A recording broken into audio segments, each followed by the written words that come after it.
नमस्ते बच्चों, हिंदी क्लासेस में आपका स्वागत है। हम कथा धारा का पाठ 1 उसने कहा था कहानी पढ़ रहे थे। उस कहानी के 2 भाग में आपको पढ़ा चुकी थी। आज तीसरा भाग शुरू करने जा रही हूँ। दोपहर रात गई है, अंधेरा है, सन्नाटा छाया हुआ है। बोधा सिंह खाली बिस्कुटों के 3 टीनों पर अपने दोनों कंबल बिछाकर और लेना सिंह के 2 कंबल और एक बरकोट का मतलब होता है ओवरकोट ओढ़कर सो रहा है। लेना सिंह पहरे पर खड़ा हुआ है, एक आंख खाई के मुंह पर है और एक बोधा सिंह के दुबले शरीर पर। बोधा सिंह करा, देखो अर्धरात्रि का समय है ना, और बोधा सिंह ज्वर से पीड़ित है, उसे अत्यधिक ठंड लग रही है। इस कारण लेना सिंह ने अपने 2 कंबल और कोट उसे उड़ा रखे हैं। लेना सिंह खंदक पर पहरा भी दे रहा है और बोधा सिंह का ध्यान भी रख रहा है। उसी समय बोधा सिंह, कराह का मतलब होता है पीड़ा से, चिल्लाया, क्यों बोधा भाई, क्या है? लेना सिंह ने पूछा। पानी पिला दो। लेना सिंह ने कटोरा उसके मुंह से लगाकर पूछा। कहो कैसे हो? पानी पीकर बोधा बोला। कंपी छूट रही है, यानी कंपकपी छूट रही है, रोम रोम में तार दौड़ रहे हैं, अर्थात अत्यधिक ठंड लग रही है, दांत बज रहे हैं, दांत किटकिटा रहे हैं। अच्छा मेरी जर्सी पहन लो। और तुम, मेरे पास सिगड़ी है और मुझे गर्मी लगती है, पसीना आ रहा है। तो बोधा सिंह कहता है, ना मैं नहीं पहनता। 4 दिन से तुम मेरे लिए, आगे कहना चाहता है कि 4 दिन से तुम मेरे लिए स्वयं कष्ट सहन कर रहे हो, है ना, स्वयं ठंड को सहन कर रहे हो और मुझे अपने कोट और कंबल सब कुछ मुझे उड़ा रहे हो और तुम ठंड में कष्ट सहन कर रहे हो। हाँ याद आई, मेरे पास दूसरी गरम जर्सी है, आज सवेरे ही आई है, विलायत से बुन कर भेज रही हैं मैमे, गुरु उनका भला करे। यूँ कहकर लहना अपना कोट उतार कर जर्सी उतारने लगा। तो बोधा सिंह कहता है, सच कहते हो? और नहीं झूठ। यूँ कहकर नाही करते बोधा को उसने जबरदस्ती जर्सी पहना दी और आप खाकी कोट और जीन का कुर्ता भर पहरे पर आ खड़ा हुआ। मेम की जर्सी की कथा केवल कथा थी।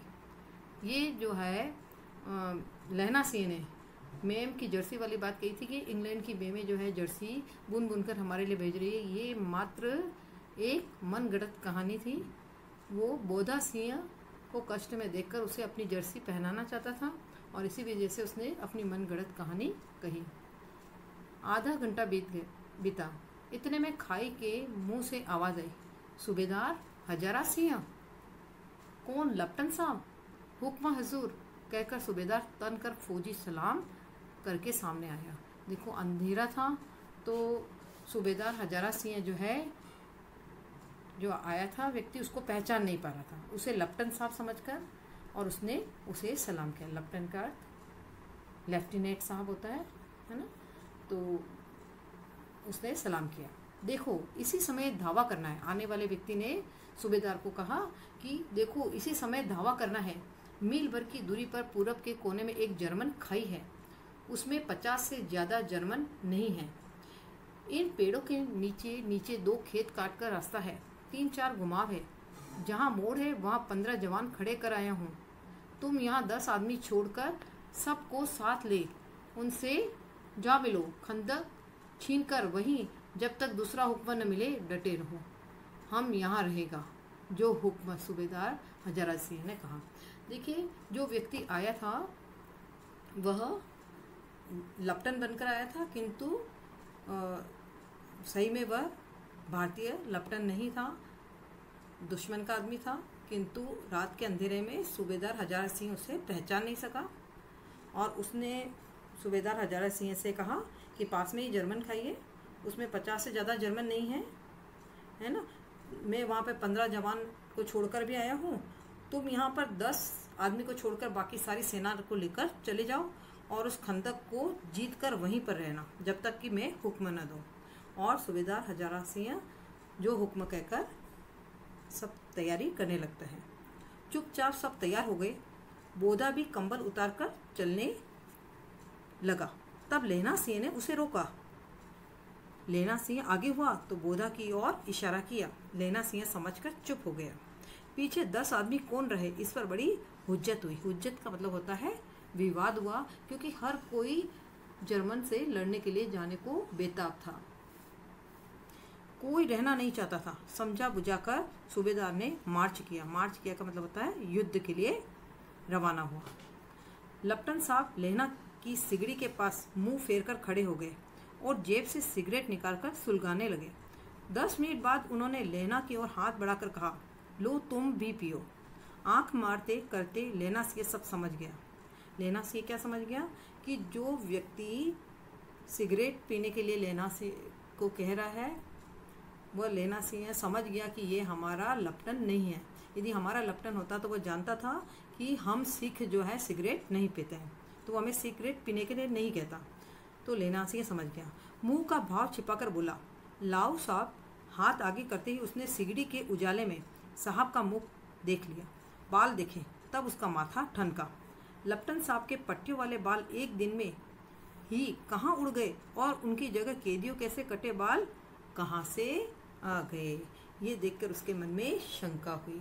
तो लेना सिंह ने सिगड़ी में जब उजाले में लेफ्टिनेंट साहब का मुंह और कैदियों की तरह कटे हुए बाल देखे, तो वह उसको जो शक हो रहा था अब वह निश्चय में बदलता गया कि यह हमारा भारतीय अफसर नहीं है।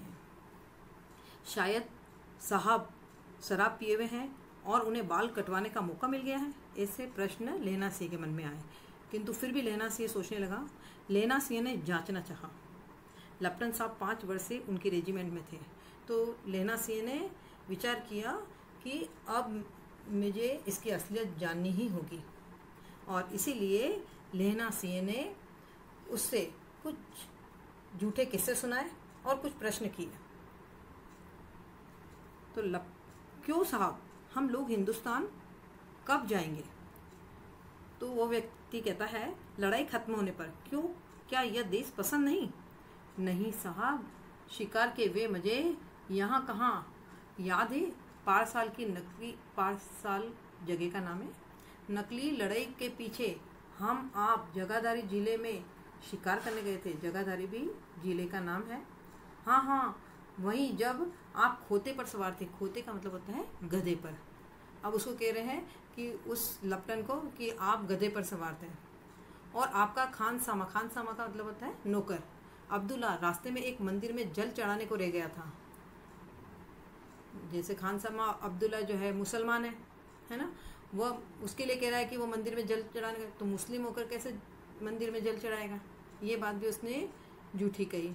किसने? लेना सिंह ने। बेशक पाजी कहीं का। फिर वो लेफ्टिनेंट बोला, बेशक पाजी का मतलब होता है दुष्ट, दुष्ट कहीं का। मतलब वो लेना सिंह की बात को मान रहा था। सामने से वह नील गाय निकली कि ऐसी बड़ी मैंने कभी नहीं देखी, और आपकी एक गोली कंधे से लगी और पुट्ठे से निकली। ऐसे अफसर के साथ शिकार खेलने में मज़ा आता है, मज़ा है। क्यों साहब, शिमले से तैयार होकर उस नील गाय का सिर आ गया था ना, आपने कहा था कि रेजिमेंट की मेस में लगाएंगे। फिर वो लेफ्टिनेंट कहता है लेना सिंह को, हाँ, पर मैंने वो विलायत भेज दिया। ऐसे बड़े बड़े सिंह 2-2 फुट के तो होंगे ही। लेना सिंह ने फिर उस ऐसी बात कही कि नील गाय के सिंह जो है वो 2-2 फुट बड़े तो होंगे ही। तो वो लेफ्टिनेंट बोलता है, हाँ लेना सिंह 2 फुट 4 इंच के थे, तुमने सिगरेट नहीं पिया। जबकि यहाँ पर भी उसका झूठ पकड़ में आ गया कि नील गाय के सिंह तो छोटे होते हैं, और वो बता रहा है कि 2 फुट 4 इंच के थे। तो उसने बोला, तुमने सिगरेट नहीं पिया? पीता हूँ साहब, दिया सलाई ले आता हूँ। दिया सलाई का मतलब होता है माचिस, माचिस ले आता हूँ, कहकर लेना सिंह खंदक में घुसा। अब उसे संदेह नहीं रहा। उसने झटपट निश्चय कर लिया कि क्या करना चाहिए। अब देखो, लेना सिंह को अभी तक संदेह था, अब उसको कोई संदेह नहीं रहा। अब उसे निश्चय हो गया कि ये व्यक्ति भारतीय अफसर तो नहीं है, ये कोई न कोई जर्मन व्यक्ति है।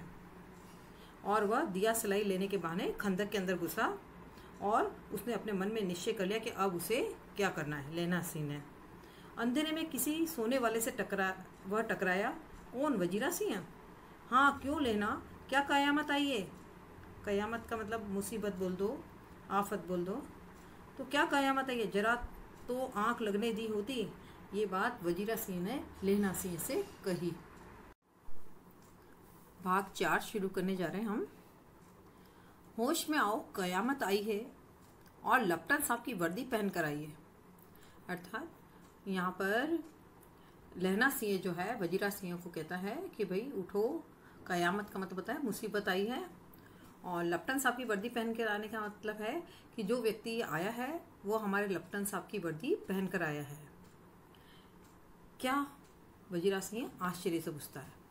लपटन साहब या तो मारे गए हैं या कैद हो गए हैं, उनकी वर्दी पहनकर या कोई जर्मन आया है। फिर लहना सिंह वजीरा सिंह को कहता है कि हमारे लपटन की वर्दी इसने पहन रखी है, इसका मतलब या तो हमारे लपटन मारे गए हैं या उनको कैद कर लिया है। सूबेदार ने इसका मुंह नहीं देखा, मैंने देखा है और बातें की है। साफ उर्दू बोलता है, पर किताबी उर्दू, और मुझे पीने को सिगरेट दिया है।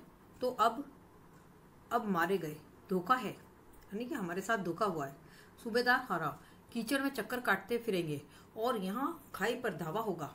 उठो, एक काम करो, पलटन के पैरों के निशान देखते देखते दौड़ जाओ।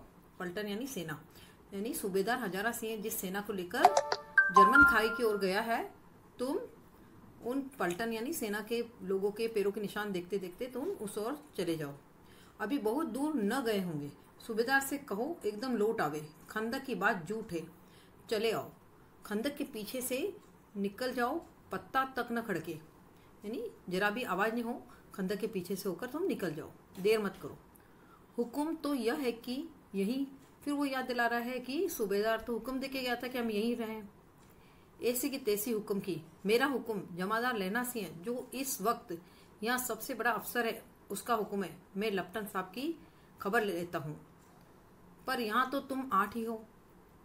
फिर लहना सिंह कहता है 8 नहीं 10 लाख, एक अकालिया से 1.25 लाख के बराबर होता है, चले जाओ। फिर वो कहता है कि 8, केवल हम 8 ही नहीं, मतलब 10 लाख के समान हम शक्ति रखते हैं। हम एक अकालिया सिख जो है वह 1.25 लाख सैनिकों को मारने की शक्ति रखता है, इसलिए तुम चले जाओ। लौटकर खाई के मुहाने पर लहना सिंह दीवार से चिपक गया। कि खाई के मुहाने यानी मोड़ पर लहना सिंह छिपकर उसे देखने लगा, लपटन को। उसने देखा कि लपटन साहब ने जेब से बेल के बराबर, बेल एक बिल फल होता है, बेल के बराबर के 3 गोले निकाले। तीनों को जगह जगह खंदक की दीवारों में घुसेड़ दिया और तीनों में एक तार सा बांध दिया। तार के आगे सूत की एक गुत्थी थी, गुत्थी का मतलब होता है गांठ, जिसे सिगड़ी के पास रखा। बाहर की तरफ जाकर एक दिया सलाई जलाकर गुत्थी पर, अर्थात उस गांठ पर दिया सलाई यानी माचिस जलाकर उस पर लगाने ही वाला था। यानी उसने, उस जर्मन व्यक्ति ने क्या किया, खंदक में जगह जगह 3 गोले लगा दिए और उस पर आग लगाने ही वाला था कि बिजली की तरह दोनों हाथों से उल्टी बंदूक को उठाकर लहना सिंह ने साहब के कोहने पर तान कर दे मारा। धमाके के साथ साहब के हाथ से दिया सलाई गिर पड़ी। लहना सिंह ने एक कुंदा साहब की गर्दन पर मारा और साहब आहा मिन गोड का मतलब होता है माय गॉड कहते हुए चित्त हो गए। चित्त हो जाना यानी बेहोश हो गए। लहना सिंह ने 3 गोले बीन कर खंदक के बाहर फेंके और साहब को घसीट कर सिगड़ी के पास लेटाया। जेबों की तलाशी ली, 3-4 लिफाफे और एक डायरी निकालकर उन्हें अपनी जेब के हवाले कर दिया। साहब की मूर्छा हटी। अब उस लपटन साहब की मूर्छा का मतलब होता है बेहोशी हटी। लहना सिंह हंसकर बोला, क्यों लपटन साहब, मिजाज कैसा है?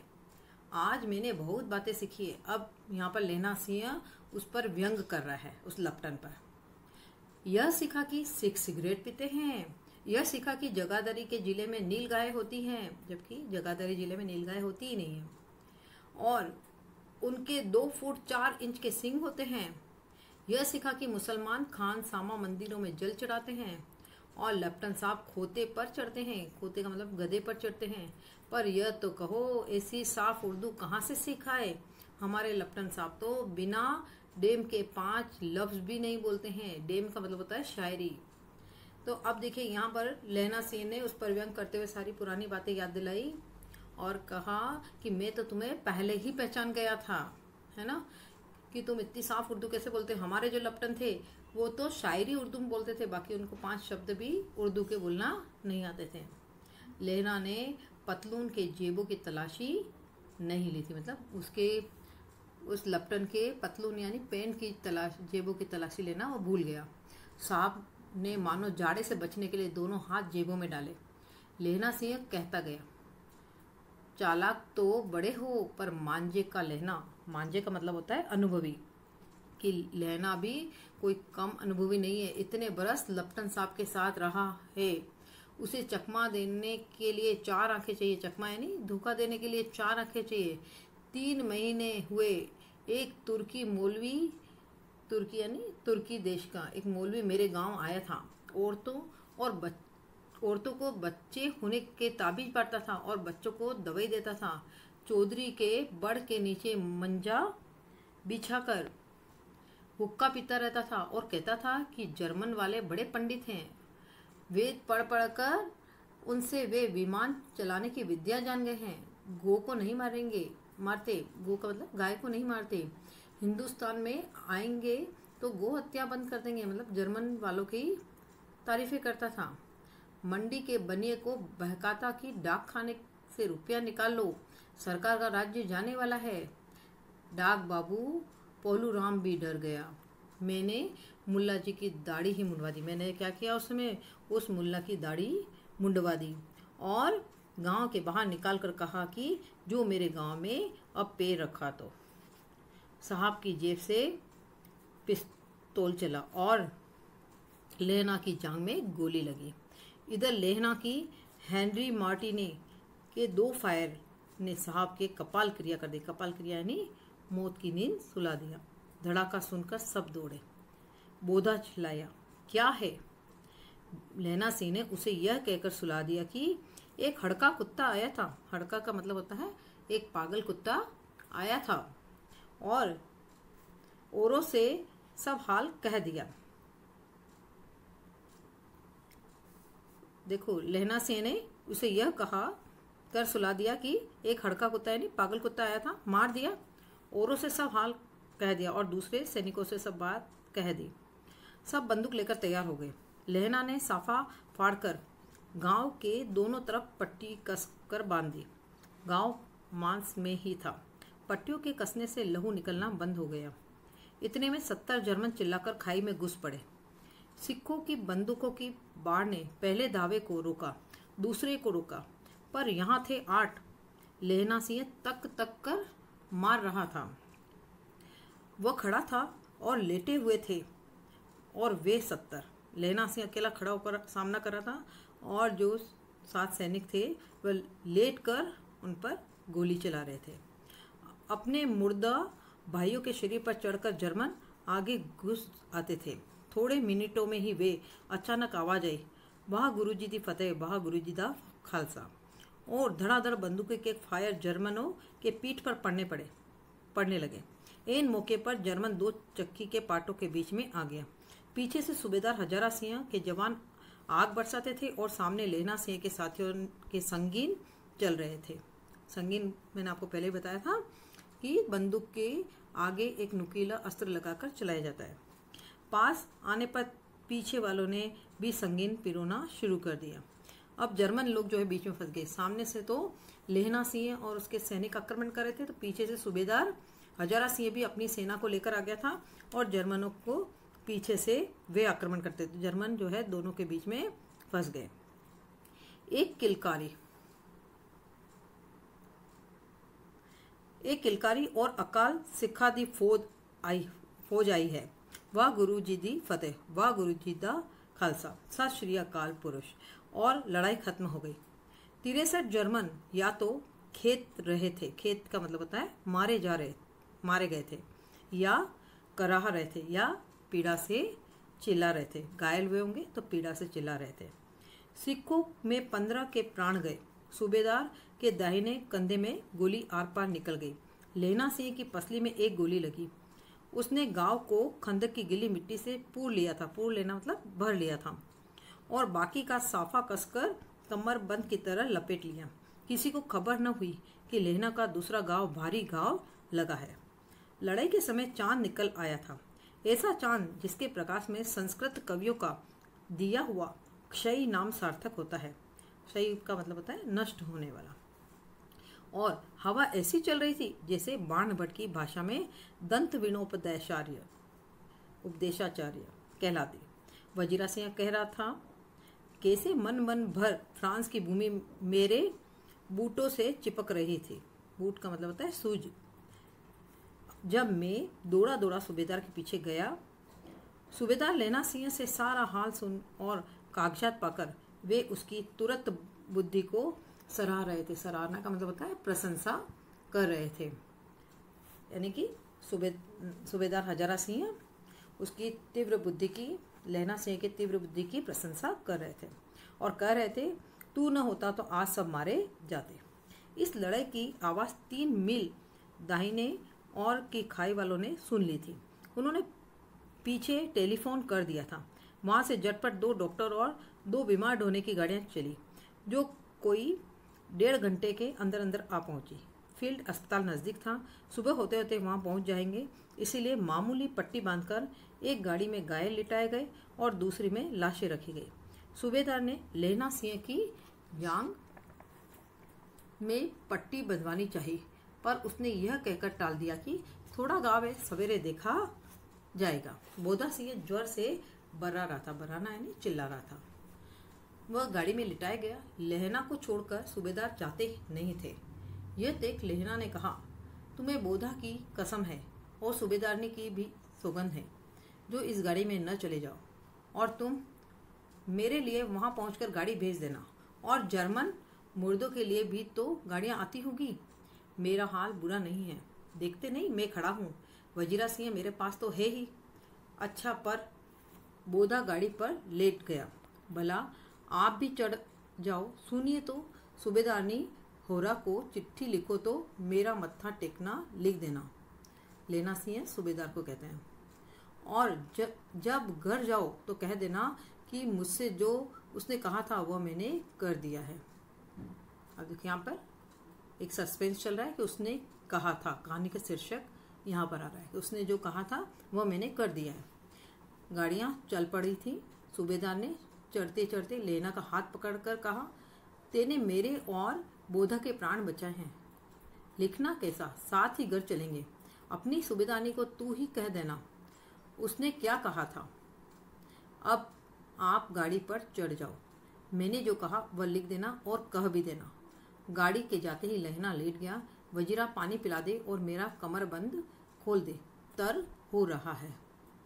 अब उसने क्या कहा था, यहाँ सूबेदारनी के लिए आ रहा है कि सूबेदारनी ने लहना सिंह को क्या कहा था। वह पाठ के अंत में सस्पेंस चलेगा, वो मैं अभी नहीं, बाद में बताती हूँ। अब हम भाग 5 शुरू करने जा रहे हैं। अब यहाँ से फ्लैशबैक में कहानी चलेगी। लहना सिंह जब मृत्यु से यहाँ पर था, तब उसे एक एक करके पुरानी सारी बातें याद आ रही है। ऐसा कहा जाता है कि मृत्यु के कुछ समय पहले स्मृति बहुत साफ हो जाती है, यानी बहुत पुरानी पुरानी बातें भी हमें याद आने लगती हैं। जन्म भर की घटनाएं एक एक करके सामने आती है। सारे दृश्यों के रंग साफ होते हैं। समय की धुन बिल्कुल उन पर से हट जाती है। लहना सिंह 12 वर्ष का है। अमृतसर में मामा के यहाँ आया हुआ है। दही वाले के यहाँ, सब्जी वाले के यहाँ, हर कहीं उसे एक 8 वर्ष की लड़की मिल जाती है। जब वह पूछता है तेरी कुड़माई हो गई, तब धत कहकर वह भाग जाती है। एक दिन उसने वैसे ही पूछा जो उसने कहा, हाँ कल हो गई, देखते नहीं ये रेशम के फूलों वाला शालू। कहते ही लहना सिंह को दुख हुआ, क्रोध हुआ। क्यों हुआ? अर्थात लहना सिंह को दुख और क्रोध इसलिए हुआ क्योंकि वह उस लड़की से मन ही मन प्रेम करने लगा था। ये सब पुरानी बातें उसे याद आ रही है। वजीरा सिंह पानी पिला दे। 25 वर्ष बीत गए। अब लहना सिंह नंबर 77 राइफल्स के जमादार हो गया था। उस 8 वर्ष की कन्या का ध्यान ही न रहा। न मालूम वह कभी मिली थी या नहीं। 7 दिन की छुट्टी लेकर जमीन के मुकदमे की पैरवी करने वह अपने घर गया। वहाँ रेजिमेंट के अफसर की चिट्ठी मिली कि फौज लाम पर, लाम का मतलब होता है युद्ध या लड़ाई, लाम पर जाती है, फौरन चलो आओ। साथ ही सूबेदार हजारा सिंह की चिट्ठी मिली कि मैं और बोधा सिंह भी लाम पर जाते हैं। लौटते हुए हमारे घर होते जाना, साथ ही चलेंगे। सूबेदार का गांव रास्ते में पड़ता था और सूबेदार उसे बहुत चाहता था। लहना सिंह सूबेदार के यहाँ पहुंचा। जब चलने लगे तब सूबेदार बेड़े में से निकल कर आया। बेड़े का मतलब होता है घर। घर के अंदर से निकल कर आया। बोला, लहना सूबेदारनी तुमको जानती है, बुलाती है। जा मिला। लहना सिंह भीतर पहुंचा। सूबेदारनी मुझे जानती है?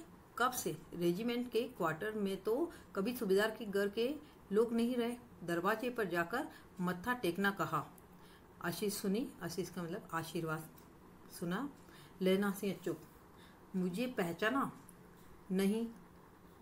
फिर वो लड़की, वो सूबेदारनी याद दिलाती है, तेरी कुड़माई हो गई, धत कल हो गई। देखते नहीं रेशमी बूटों वाला शालू अमृतसर में भाव की टकराहट से मूर्छा खुली, करवट बदली, पसली का गाँव बह रहा था। मतलब उसको फिर पुरानी बातें याद आ गई। सूबेदारनी से मिला और सूबेदारनी ने जब उससे कहा कि मुझे पहचाना नहीं, तब उससे पता चला कि ये वही लड़की है जो अमृतसर के बाजार में कितने साल पहले, 25 साल पहले मिली थी। फिर उसको वही सब बातें, मृत्यु से या पे लेटे लेटे पुरानी बातें सब याद आ रही कि सूबेदारनी वही लड़की है। स्वप्न चल रहा है। सूबेदारनी कह रही है, मैंने तेरे को आते ही पहचान लिया। एक काम कहती हूँ, मेरे तो भाग फूट गए। सरकार ने बहादुरी का खिताब दिया है, लायलपुर में जमीन दी। आज नमक हलाली का मौका आया है, पर सरकार ने हम तीमियों का मतलब होता है औरतों की एक गगरिया पलटन क्यों न बना दी। मतलब हम औरतों के भी एक सेना बना दी, क्यों न बना दी, जो मैं भी सूबेदारनी जी के साथ चली जाती। यदि सरकार ने हम औरतों की भी एक सेना बनाई होती तो मैं भी अपने पति सूबेदार जी के साथ चली जाती। एक बेटा है, फौज में भर्ती हुए उसे 1 ही बरस हुआ है। उसके पीछे 4 और हुए, पर एक भी नहीं जिया। सूबेदारनी रोने लगी। अब दोनों जाते हैं। मेरे भाग, तुम्हें याद है एक दिन तांगे वाले का घोड़ा दही वाले की दुकान के पास बिगड़ गया था। तुमने उस दिन मेरे प्राण बचाए थे। आप घोड़े की लात में चले गए थे और मुझे उठाकर दुकान के तख्ते पर खड़ा कर दिया था। ऐसे ही इन दोनों को बचाना, यह मेरी भिक्षा है। तुम्हारे आगे आंचल फसारती हूँ। रोती रोती सूबेदारनी ओवरी में चली गई, अर्थात घर में चली गई। लहना भी आंसू पोंछता हुआ बाहर आया। ये सब बातें याद आ रही कि जब वो सूबेदारनी से मिला था युद्ध में आने से पहले, तब उसे पता चल गया था कि वो सूबेदारनी वही लड़की है जो उसे अमृतसर के बाजार में मिली थी। और उस सूबेदारनी ने लहना सिंह से वचन लिया कि जिस तरह से तुमने मेरे अमृतसर के बाजार में एक घोड़े के नीचे आने से मुझे बचा लिया, आज तुम युद्ध में मेरे पति और मेरे बेटे, पति कौन था उसका, हजारा सिंह, और पुत्र उसका था बोधा सिंह, वो तुम्हारे साथ जा रहे हैं। मुझे वचन दो कि तुम इन दोनों की प्राणों की रक्षा करोगे। और इस तरह से लहना सिंह उसे वचन देता है। लहना सिंह अब अपनी वर्तमान स्थिति में आता है। फिर से लहना का सिर अपनी गोदी में रखे वजीरा सिंह बैठा है। जब मांगता है तब पानी पिला देता है। आध घंटे तक लहना चुप रहा, फिर बोला, कौन, कीरत सिंह? वजीरा ने कुछ समझकर कहा, हाँ भैया, मुझे और ऊंचा कर ले, अपने पट्ट पर मेरा सिर रख ले। वजीरा ने वैसा ही किया। हाँ अब ठीक है, पानी पिला दे बस। अब के हाड़ में, हाड़ का मतलब होता है गर्मी में, यह आम खूब फलेगा। चाचा भतीजा दोनों यहीं बैठकर आम खाना। जितना बड़ा तेरा भतीजा है उतना ही यह आम है। जिस महीने उसका जन्म हुआ था उसी महीने में मैंने इसे लगाया था। वजीरा सिंह के आंसू टप टप टपक रहे थे। कुछ दिन पीछे लोगों ने अखबार में पढ़ा, फ्रांस और बेल्जियम 68वीं सूची, मैदान में गाँवों से मरा। नंबर 77 सिख राइफल्स, जमादार लहना सिंह। अंत में लहना सिंह ने अपने प्राण त्याग दिए, आत्मोत्सर्ग कर दिया। देखिए, इस पाठ के अंत में हमने देखा है पाठ के शीर्षक की सार्थकता स्पष्ट हो रही है। उसने कहा था शीर्षक की सार्थकता इस तरह स्पष्ट हो रही है कि उसने अर्थात सूबेदारनी ने लहना सिंह से अपने पति और पुत्र की युद्ध में रक्षा करने के लिए कहा था, और लहना सिंह ने अपने प्राण देकर भी इस वचन की रक्षा की। और अपने कर्तव्य का पालन किया। यह कहानी लहना सिंह के निश्चल प्रेम, त्याग व कर्तव्य निष्ठा को दर्शाती है। जैसे निश्चल प्रेम कहानी के प्रारंभ में हमने देखा था, अमृतसर के बाजार में उस लड़की से निश्चल प्रेम होता है। त्याग हम देखते हैं कि युद्ध के क्षेत्र में बोधा सिंह जो बीमार है उसके लिए वो अपने कंबल, कोट, जर्सी सब कुछ उसे दे देता है उसको ठंड से बचाने के लिए यहाँ पर, और स्वयं ठंड में खड़ा पहरा देता है। यहाँ पर उसका त्याग दिखाई देता है। और कर्तव्य निष्ठता में हम देखेंगे कि बोधा सिंह और हजारा सिंह को सुरक्षित वापस भेजकर उसने अपने वचन का पालन किया और इस तरह से अपने कर्तव्य निभाया, है ना। और एक जगह और अपन देखेंगे, एक सिपाही के रूप में जर्मन लेफ्टिनेंट को मौत के घाट उतार कर उसने वहाँ पर अपना कर्तव्य निभाया। घायल होकर भी जर्मन सेना से सामना करता रहा, लेकिन पीछे न हटा और इस तरह से वह अपने कर्तव्य का पालन करता रहा। देखो ये कहानी जो है एक दुखांत कहानी है। सहानुभूति और सराहना से वंचित एक वीर सिपाही की मृत्यु बड़ी मर्म स्पर्शी है। पाठ के अंत में हम यही देखते हैं कि मर्म स्पर्शी कहानी है।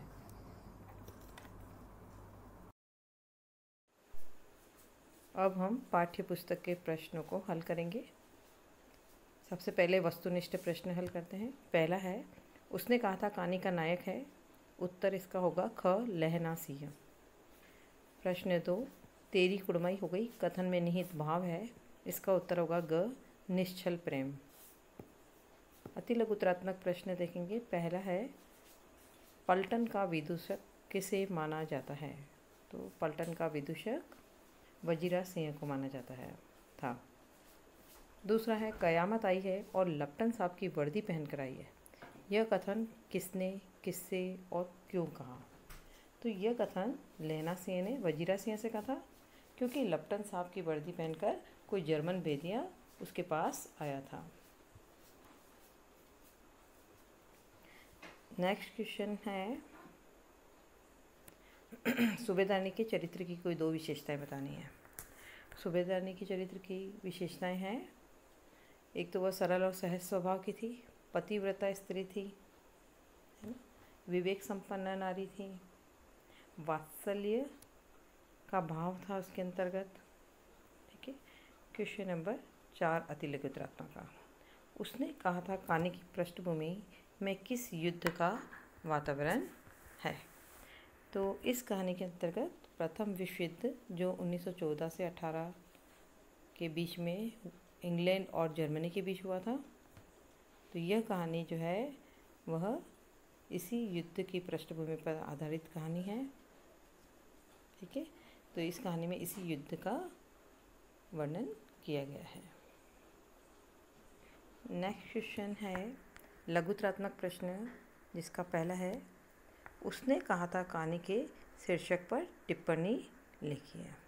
देखिए, उसने कहा था कहानी का शीर्षक छोटा है और जिज्ञासात्मक है, और अंत तक पाठक की यह जिज्ञासा बनी रहती है कि किसने और क्या कहा था। तो शीर्षक में ही सारी कहानी प्रतिबिंबित होती है। नेक्स्ट क्वेश्चन है लघुत्रात्मक, बिना फेरे घोड़ा बिगड़ता है और बिना लड़े सिपाही। कथन की युक्ति युक्त विवेचना कीजिए। तो देखिए, अगर घोड़े को घुमाए नहीं तो वह अड़ियल हो जाता है ना। और इसी प्रकार सिपाही को युद्ध के मैदान में लड़ने का अवसर न मिले तो वह भी सुस्त और आलसी हो जाता है, उसमें जोश समाप्त हो जाता है। इसीलिए सैनिकों को भी लड़ने के अवसर देते रहने चाहिए। लघुत्रात्मक का तीसरा प्रश्न, सूबेदारनी ने स्वप्न में लहना सिंह से क्या कहा, अपने शब्दों में लिखिए। सूबेदारनी ने स्वप्न में लहना सिंह से कहा कि एक दिन अमृतसर के बाजार में तुमने जिस तरह से घोड़े से मेरी रक्षा की थी, उसी प्रकार युद्ध में मेरे पति और पुत्र की तुम रक्षा करना। मैं तुमसे उनकी रक्षा की भीख मांगती हूँ। प्रश्न नंबर 4, उसने कहा था कहानी की मूल संवेदना क्या है। उसने कहा था कहानी की मूल संवेदना निश्चल प्रेम, त्याग और कर्तव्य निष्ठा है। लहना सिंह अपने बचपन में मन में पैदा हुए निश्चल प्रेम के लिए अपने जीवन का बलिदान दे देता है। और जो उसने सूबेदारनी को वचन दिया था, प्राण देकर भी अपने वचन का पालन करता है। तो दूसरी ओर वह सिपाही के कर्तव्य का निर्वाह भी करता है। इस प्रकार लहना सिंह का प्रेम, त्याग और कर्तव्य परायणता ही कहानी की मूल संवेदना है। निबंधात्मक का पहला प्रश्न है, यदि आप लहना सिंह के स्थान पर होते तो युद्ध भूमि में क्या करते। तो यदि आप क्या लिखेंगे इसमें कि यदि मैं लहना सिंह के स्थान पर होता तो युद्ध भूमि में लहना सिंह की तरह ही बुद्धिमत्ता, शौर्य और कर्तव्य परायणता का परिचय देता। ठीक है, अब इसी को आप विस्तार से अपने विचारों से समझाएंगे। निबंधात्मक का दूसरा प्रश्न, उसने कहा था कहानी के नायक लहना सिंह का चरित्र चित्रण कीजिए। चरित्र चित्रण यानी उसके चरित्र की विशेषताएं। तो लहना सिंह के चरित्र की विशेषताएं सबसे पहले देंगे, निश्चल प्रेमी था। उसने बचपन के प्रेम को बिना किसी स्वार्थ के अंतिम समय तक निभाया। वचन का पक्का था। सूबेदारनी को उसने वचन दिया था बोधा सिंह और सूबेदार की रक्षा का, अंत समय तक अपने प्राण देकर भी उन दोनों की रक्षा की। तो वचन का पक्का था। वीर और साहसी था। तो वह विपरीत परिस्थितियों में घबराता नहीं था। जब जर्मन अफसर खंदक में आ गया था और उसकी सेना ने आक्रमण कर दिया था, तो वह 8 सैनिक होते हुए भी लहना सिंह उन सैनिकों के साथ वीरतापूर्वक युद्ध करता रहा, है ना। तो वीर और साहसी था। विवेकशील था, है ना। विवेकशील जैसे खंदक में जब जर्मन अधिकारी को जब वह पहचान लेता है तो वह वजीरा सिंह को जगाकर सूबेदार को लोटा लाने के लिए तुरंत भेज देता है और वह चतुराई से उस जर्मन अधिकारी पर वार करता है और उसे बेहोश कर देता है और बाद में उसकी जेबों की तलाशी लेकर सारे कागज निकाल लेता है। कर्तव्यनिष्ठ था। देखो कि उसने अपने कर्तव्य का पालन किया है। एक तो बीमार साथी बोधा सिंह के प्रति अपने कर्तव्य का निर्वाह किया, उसकी ठंड से रक्षा करके, अपने कंबल, जर्सी, कोट उसे देकर उसकी ठंड से रक्षा करके अपने कर्तव्य का निर्वाह किया। एक सिपाही के कर्तव्य का भी निर्वाह उसने किया और उसने सूबेदारनी के प्रति भी अपने कर्तव्य का प्राण देकर निर्वाह किया है। ठीक है, तो ये सारे प्रश्न समाप्त होते हैं। ओके।